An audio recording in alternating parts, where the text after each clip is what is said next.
नमस्कार, मैं सत्येंद्र कुमार। मध्य प्रदेश, राजस्थान, छत्तीसगढ़ और तेलंगाना विधानसभा के चुनाव के नतीजे सामने आ चुके हैं और नतीजों ने बड़े बड़े राजनीतिक पंडितों को भी चौंका दिया है। जिस बात का अंदेशा था, जिस बात की उम्मीद की जा रही थी, नतीजे जो है उसके बिल्कुल उलट आ गए हैं।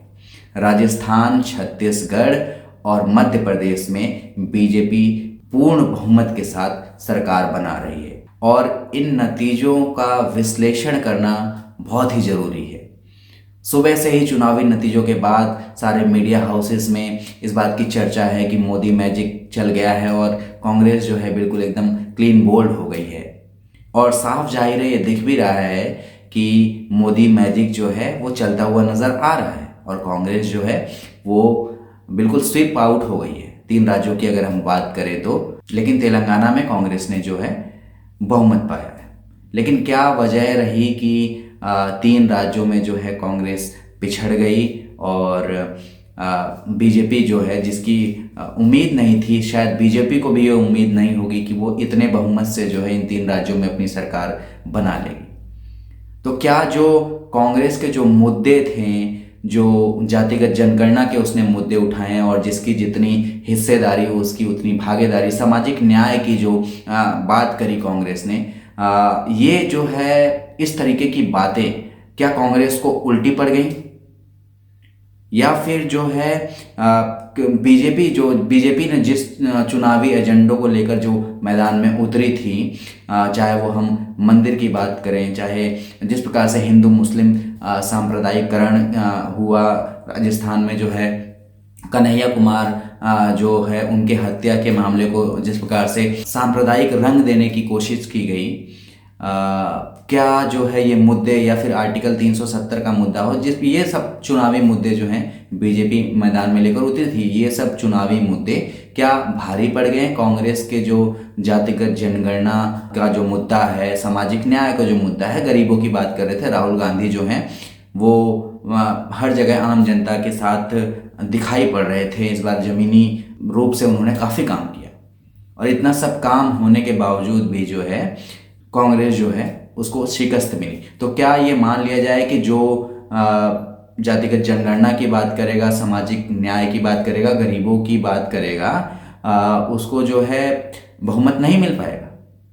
तो जिस प्रकार से ये मीडिया हाउस जो है ये खबरें दिखा रहे हैं कि मोदी मैजिक बहुत जो है जोरों शोरों से चला है और उसने बिल्कुल ही जो है कांग्रेस को क्लीन बोल्ड कर दिया। हाँ, ये बाहरी तौर पे दिख रहा है कि भारतीय जनता पार्टी ने कांग्रेस को क्लीन बोल्ड कर दिया है, लेकिन जब हम अंदरूनी रूप से गौर से जब चुनावी नतीजों का विश्लेषण करेंगे और अगर हम बात करें सीटों को ना देखकर हम वोट प्रतिशत को देखेंगे और उनका अगर निरीक्षण करेंगे तो हम पाएंगे कि जो ये हवा बनाई जा रही है, मैं ज़रूर कहता हूं कि बीजेपी को जीत मिली है, लेकिन जो जिस तरीके की ये हवा बनाई जा रही है कि भारतीय जनता पार्टी को जीत मिली है, जो कि दिख भी रही है, लेकिन जब उसका बारीकी से विश्लेषण आप करेंगे तो आप पाएंगे कि इस चुनाव को, ये जो चुनावी बाजी है वो कांग्रेस ने जीत ली है और बीजेपी को कहीं ना कहीं शिकस्त मिली है। और बहुत ही शानदार विश्लेषण मैं कहूँगा कि योगेंद्र यादव जी ने अपने सोशल मीडिया अकाउंट पे दिया है और उनके विश्लेषण को ज़रूर देखना चाहिए। किस तरीके से उन्होंने परत दर परत जो है इस चुनाव का विश्लेषण किया। हालांकि शुरू में वो भी जो बहुत निराश हो गए थे, क्योंकि जिस प्रकार से चुनाव नतीजे आए थे उनको ये बिल्कुल उम्मीद नहीं थी कि इतना जो है चौंका देने वाला नतीजा आएगा। लेकिन जब बारीकी से उन्होंने इसका अध्ययन किया तो और जो उन्होंने विश्लेषण किया वो बहुत ही शानदार विश्लेषण है और वही विश्लेषण जो है मैं आप लोगों के सामने भी रखूँगा कि क्या है, क्योंकि आप इसको सीटों से अगर देखेंगे, सीटों से कंपेयर करेंगे तो ज़रूर कांग्रेस को इसमें हार मिली है, लेकिन जब आप इसमें वोट प्रतिशत पे जाएंगे या टोटल वोटों की संख्या पे जाएंगे कि कितने वोट किसको मिले, तब आप देखेंगे कि कहीं ना कहीं जो है कांग्रेस ने जो है वो अपना जादू जो है वो बिखेरा है। और मैं वोट प्रतिशत से पहले बात करता हूँ कि वोट प्रतिशत का क्या है और फिर कुल जो वोटों की संख्या है, भारतीय जनता पार्टी को कितने वोट मिले और कांग्रेस को कितने वोट मिले चारों राज्यों में, हम इस पर भी बात करेंगे। तो वोट प्रतिशत की अगर हम बात करते हैं तो राजस्थान में जो है वो भारतीय जनता पार्टी को 41.7% वोट मिले हैं और वहीं कांग्रेस को जो है 39.6% वोट मिले हैं। तो भारतीय जनता पार्टी जो है वो कांग्रेस के ऊपर 2% की बढ़त में दिखाई पड़ रही है। और 2% की बढ़त मैं कहूँगा कि बहुत बड़ी बढ़त नहीं है, हालांकि अंतर है और बीजेपी जो है 2% से आगे है, लेकिन 2% की बढ़त को बहुत ही मतलब इतनी मुश्किल नहीं होगी कांग्रेस को जो है आगे जो है इसको कवर करने के लिए। और अगर हम छत्तीसगढ़ की बात करें तो छत्तीसगढ़ में हम देख रहे हैं कि बीजेपी को 46.3% वोट मिले हैं और वहीं कांग्रेस को जो है 42.2% वोट मिले हैं। और यहाँ पे जो आंकड़ा है वो लगभग 4% का है छत्तीसगढ़ में, जो डिफरेंस है, तो बीजेपी जो है 4% की बढ़त बनाई हुई है।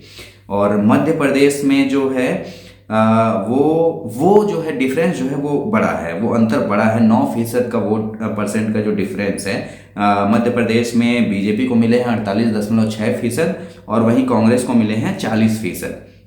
तो यहाँ पे लगभग 9% का डिफरेंस है और 9% का जो आंकड़ा होता है वो बहुत बड़ा होता है और इसको भरना जो है वो बड़ा मुश्किल होगा कांग्रेस के लिए। लेकिन ऐसी क्या वजह रही और कैसे कांग्रेस जो है हार कर भी चुनाव को जीतती नजर आ रही है, वो आगे हम बात करेंगे। तेलंगाना में अगर हम बात करें तो तेलंगाना में जो है वो कांग्रेस को बहुमत मिला है, कांग्रेस को 39% वोट मिले हैं और वहीं बीजेपी को 14% और बीआरएस जो है भारतीय राष्ट्र समिति जो केसीआर की पार्टी है, जो क्षेत्रीय पार्टी है उनकी, वहाँ उनको 37% वोट मिला है। और यहाँ तेलंगाना में कांग्रेस की बहुत ही तारीफ हमें करनी पड़ेगी कि बहुत ही शानदार तरीके से कांग्रेस ने जो है चुनाव जो वहाँ पे जमीनी चुनाव प्रचार प्रसार किया और जिसका रिजल्ट भी उसको दिखा। और यहाँ पे एक सबसे बड़ा फैक्टर तेलंगाना में ये भी काम किया कि कहीं ना कहीं जनता के बीच ये मैसेज गया था कि जो बीआरएस है वो कहीं ना कहीं बी टीम है बीजेपी की, और इसका जो है आक्रोश, इसका जो है गुस्सा जनता में दिखा और जनता ने वोटिंग की और कांग्रेस को उसका जो बीआरएस है वो बीजेपी की बी टीम है, बहुत फायदा मिला कांग्रेस को और कांग्रेस को जो है बहुमत मिला। अब हम असली जो बात है जिसकी कोई चर्चा नहीं कर रहा है, बड़े बड़े मीडिया हाउस बिल्कुल इसकी चर्चा नहीं करेंगे, वो बिल्कुल ये दिखाने में व्यस्त हैं कि किस प्रकार से मोदी का मैजिक चला है और मोदी के मैजिक ने सबको क्लीन बोल्ड कर दिया, बिल्कुल स्वीप कर दिया है। तो लेकिन जो अंदरूनी बात है, जो बहुत ही सटीक चीज है, जो कहीं ना कहीं ये दर्शाएगा कि ये चुनाव कांग्रेस हार कर भी बढ़त बनाए हुई है, कांग्रेस जो है बेहतर स्थिति में आई है, उस पर कोई मीडिया बात नहीं करेगा। और बड़ा ही कांग्रेस के लिए बड़ा ये आशावादी बात है, ये बड़ी आशावादी हो सकती है, क्योंकि अगर हम चारों राज्यों में बात करें वोटर्स, कितने वोट जो है बीजेपी को मिले और कितने वोट जो है कांग्रेस को आप देखेंगे मिले, तो ये बड़ा ही हैरान कर देने वाला आंकड़ा है, क्योंकि वोटरों की संख्या में कांग्रेस ने बीजेपी को सीधे तौर पे मात दे दी है, हरा दिया है।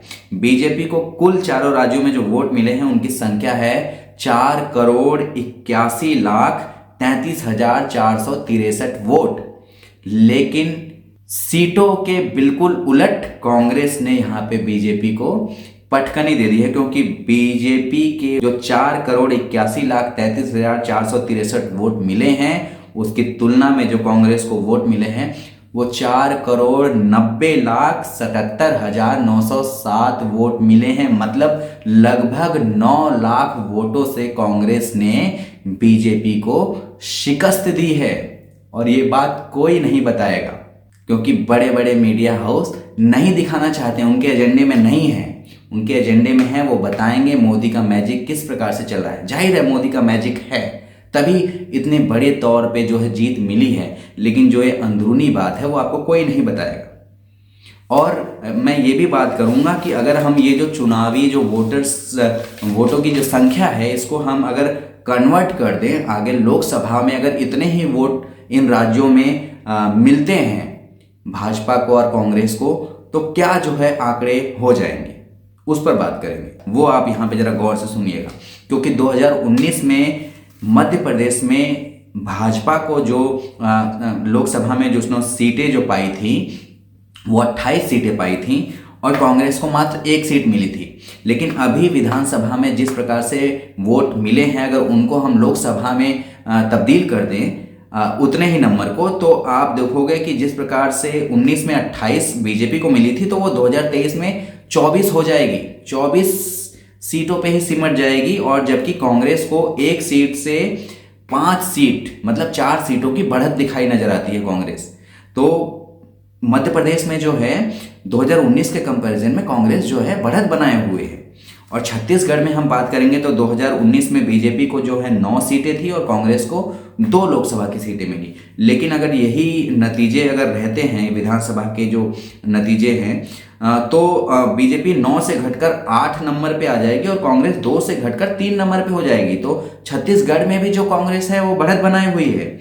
और राजस्थान में अगर हम बात करें तो राजस्थान में 2019 में बीजेपी को 24 सीटें मिली थी और कांग्रेस का खाता भी नहीं खुला था, उसको 0 सीटें वहां पे आई थी। लेकिन 2024 में बीजेपी जो है 24 से घटकर 14 सीटों पे हो जाएगी और कांग्रेस, ये बड़ा बदलाव है कि कांग्रेस जो है 0 से बढ़कर 11 सीटों पे जीत हासिल करेगी। तेलंगाना में जो है वो बीजेपी को 4 सीटें थी 2019 में, कांग्रेस को 3 सीटें थी। लेकिन अगर 2023 में हम देखेंगे तो बीजेपी की सीटें जो हैं वो 4 से घटकर 0 हो जाएंगी और कांग्रेस 3 से बढ़कर 9 पे हो जाएगी।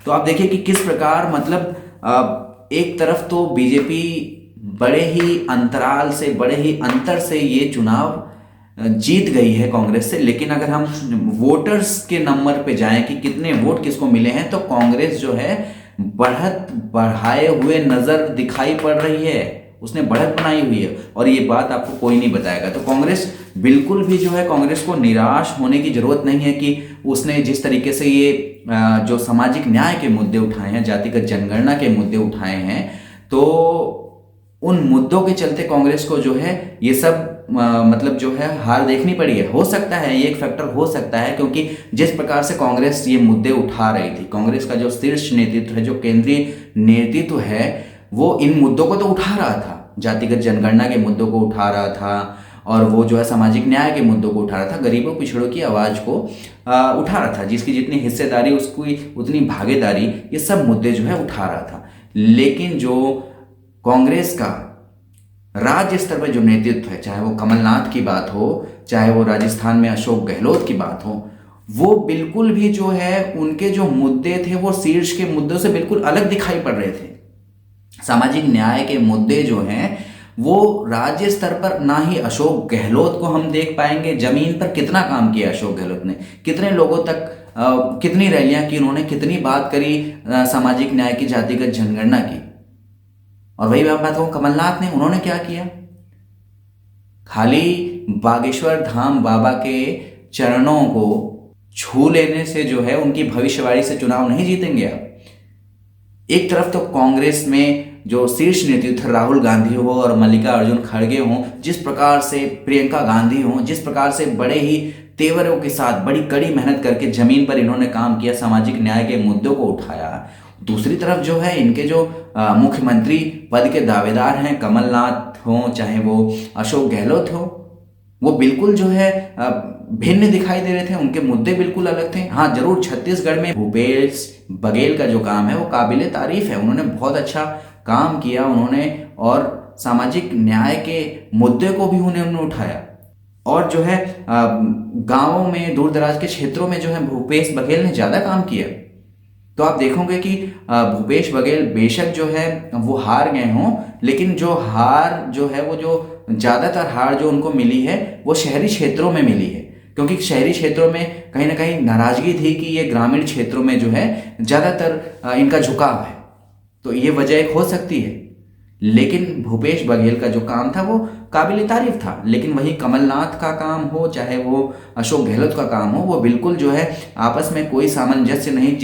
जिन सीटों को, जिन विधायकों की सीटों को कांग्रेस के शीर्ष नेतृत्व ने खारिज कर दिया था कि इनको जो हम टिकट नहीं देंगे, वो कमलनाथ जो है जीत पे अड़े रहे और उन्होंने सीटें दिलवाई। वो अशोक गहलोत जो है वो सीट अड़े रहे कि जिनको खारिज कर दिया गया शीर्ष नेतृत्व के द्वारा कांग्रेस के, उनको जो है अशोक गहलोत ने सीटें दिलवाई। तो कहीं ना कहीं जो है अशोक गहलोत जो है वो क्षेत्रीय तौर पे जो हावी रहे शीर्ष नेतृत्व के ऊपर। कमलनाथ भी जो उनकी भी यही मनोदशा दिखती है। तो ऐसे कैसे चुनाव जीतेंगे? कांग्रेस को ये बिल्कुल सोचने की जरूरत नहीं है कि ये जो मुद्दे उठाए हैं उसने सामाजिक न्याय के, वो गलत उठाए। जरूर इसका कांग्रेस को फायदा मिलेगा, लेकिन कांग्रेस को भी अब बहुत ही समझदारी के साथ काम लेना होगा।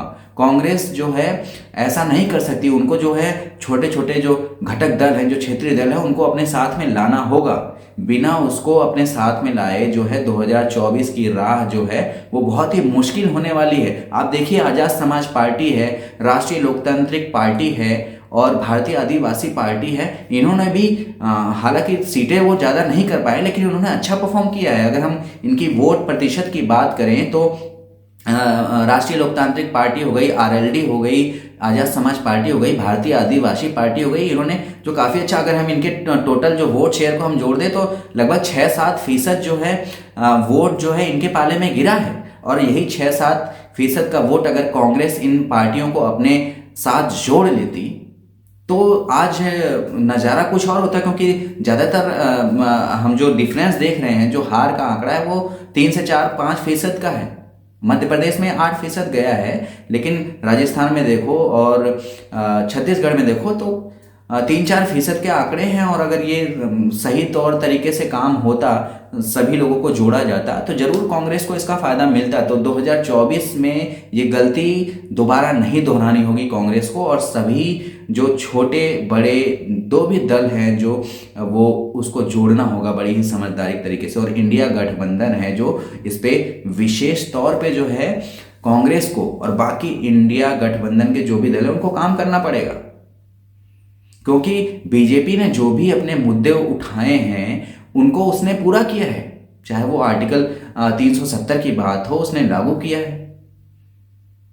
चाहे वो ट्रिपल तलाक का हो मसला जो उसने उठाया था, वो उसको उसने लागू किया है। उसने राम मंदिर का मुद्दा उठाया, उसने उसको बनवाया। तो जो वो बात कह रही है, भले ही वो जो है सामान्य जो आम जनता की मांग है उससे भिन्न है, लेकिन जो वो मुद्दे उठा रही है, जो उसका एजेंडा है, उसको लेकर वो बिल्कुल क्लियर है, साफ है, उसके मन में कोई दुविधा नहीं है। लेकिन आप कांग्रेस की बात कर लो, शीर्ष नेतृत्व जो है कुछ और मुद्दा उठा रहा है, और जो उनका मुख्यमंत्री पद का जो दावेदार है उनके मुद्दे कुछ अलग हैं। जमीनी तौर पे काम नहीं कर पाते। कितनी रैलियां करी उन लोगों ने। बीजेपी में आप देखो, मध्य प्रदेश में शिवराज सिंह चौहान को बिल्कुल खारिज किया गया। मोदी जी ने भी अपनी चुनावी रैलियों में सीधे तौर पे शिवराज सिंह का नाम नहीं लिया है, लेकिन शिवराज सिंह बिल्कुल हताश निराश नहीं हुए इन चीज़ों से। उनको नज़रअंदाज किया गया, लेकिन उन्होंने इसके बावजूद भी बता रहे हैं कि लगभग 110-120 रैलियां करी हैं मध्य प्रदेश में, और बड़े ही वो बिल्कुल जमीन पर उतर गए और आम जन के बीच जो है एकदम लगे रहें, अपने कार्यकर्ताओं का मनोबल बढ़ाते रहें। तो ऐसे चुनाव जुझारू तरीके से चुनाव जीतना पड़ेगा। अगर कांग्रेस को 2024 की जो राह है इतनी आसान नहीं होने वाली है। जो शीर्ष नेतृत्व के साथ जो उनका क्षेत्रीय नेतृत्व है, उन लोगों को जमीन पर बिल्कुल काम करना पड़ेगा। और सभी जो पार्टियां हैं, जो इंडिया गठबंधन की पार्टियां हैं और अन्य जो छोटे दल हैं, उनको भी अपने साथ लाना होगा अगर बीजेपी को हराना है। और बीजेपी को अगर अपनी जीत बरकरार रखनी है, मैं तो बीजेपी से हमारा वैचारिक मतभेद है, बाकी बीजेपी से, भारतीय जनता पार्टी से कोई दुश्मनी थोड़ी है। बीजेपी में जो लोग हैं वो भारत के लोग हैं और हम भी भारत के लोग हैं, लेकिन वैचारिक मतभेद हैं। तो भारतीय जनता पार्टी को भी जिस प्रकार से वो दिखाई पड़ रही है कि वो दलित पिछड़ों के खिलाफ है, वो माइनॉरिटीज़ मुस्लिमों के खिलाफ है, अगर उसे अपनी ये जीत जो है बरकरार रखनी है तो उसे भी इन दलों को साथ में लेना पड़ेगा। इन लोगों को नज़रअंदाज नहीं किया जा सकता। ये देश में एक बड़ी आबादी है, दलित पिछड़े जो है, आदिवासी जो है, अल्पसंख्यक जो हैं, मुस्लिम हैं, वो देश में बड़ी आबादी हैं। आप उनको जो है राजनीतिक रूप से अलग नहीं कर सकते हो। भारत एक लोकतांत्रिक देश है और आपको दोनों को साथ लेकर चलना होगा। तो भारतीय जनता पार्टी को जो ये जीत मिली है उसके लिए बधाई के पात्र हैं वो, लेकिन जिस प्रकार से वो देश में सांप्रदायिकता की राजनीति कर रहे हैं वो देश के लिए ठीक नहीं है। तो बीजेपी को भी जो है अपने ये चुनावी जो मुद्दे हैं, कहीं ना कहीं उसमें आम जन के जो हितों को ध्यान में रखना ही होगा। और देश को अगर वो देश को इसी तरीके से कमज़ोर करती रहेगी, देश को अगर वो इसी तरीके से बांटती रहेगी, तो ये देश के भविष्य के लिए बिल्कुल अच्छा नहीं है। और कांग्रेस को अगर ऐसी सोच के विपरीत उनको हराना है, अगर वो सामाजिक न्याय की सही मायने में बात करते हैं और वो सही मायने में जो है गरीबों को उनका हक देना चाहते हैं, तो बड़ी सूझबूझ के साथ 2024 में, अभी भी ज़्यादा समय तो नहीं है, 4-5 महीने, लेकिन ये कम समय भी नहीं है, अगर ठीक से इसमें कांग्रेस काम करेगी तो अभी भी जो कांग्रेस के लिए चुनाव है वो 2024 लोकसभा का, वो आशावादी है। मैं बिल्कुल नहीं कहूँगा कि कांग्रेस इससे निराश हो, इन चुनाव परिणामों से निराश हो, क्योंकि वोटरों की अगर हम बात करें तो कांग्रेस को बढ़त मिली है, लेकिन कहीं ना कहीं जमीनी तौर पे, जमीनी पर वो जो है उनकी बातें जो है, शीर्ष नेतृत्व के जो मुद्दे हैं वो जमीन पे वो पहुंच नहीं पाए लोगों पे। तो कहीं ना कहीं सबको जो है तालमेल के साथ एक प्लेटफॉर्म पे आना पड़ेगा, इंडिया गठबंधन को मजबूत करके जो है लड़ना पड़ेगा। तो मैं जरूर कहूँगा कि कांग्रेस के लिए भी संभावनाएं हैं, संभावनाएं खत्म नहीं हुई हैं। जिस प्रकार से मीडिया बता रहा है ऐसा बिल्कुल भी नहीं है। कांग्रेस के लिए पूरी तरीके से संभावनाएं हैं, अगर वो अच्छे से काम करेगी और अन्य जो दल है, जो इंडिया गठबंधन है, वो ठीक से काम करेगा, कांग्रेस सबको बराबर बराबर भागीदारी देगी, क्योंकि कांग्रेस एक बड़ी पार्टी है। इसका मतलब ये नहीं है कि वो बाकी पार्टियों को नज़रअंदाज करे। कांग्रेस आज इस पोजीशन में नहीं है कि वो किसी को नज़रअंदाज करे। उसे आरजेडी को, जेडीयू को, आरएलडी को, एएसपी को, बीएसपी को, जितना हो सके लोगों को जो है इंडिया गठबंधन से जोड़ना पड़ेगा। अगर वो सबको जोड़ के चलती है, जो बड़े ही वरिष्ठ नेता हैं, लालू यादव हो गए, नीतीश कुमार हो गए, मायावती हो गई, और जो नए नए उभरते हुए चेहरे हैं आज़ाद समाज पार्टी में चंद्रशेखर आज़ाद हैं, इन सब लोगों को साथ लेकर चलना होगा। तो 2024 की जो राह है वो कांग्रेस के लिए मुश्किल नहीं होगी, संघर्षमय जरूर होगी, लेकिन 2024 की जो राह है वो नामुमकिन नहीं होगी। शुक्रिया। मैं हूँ सत्येंद्र कुमार, आप देख रहे थे जन निर्माण भारत।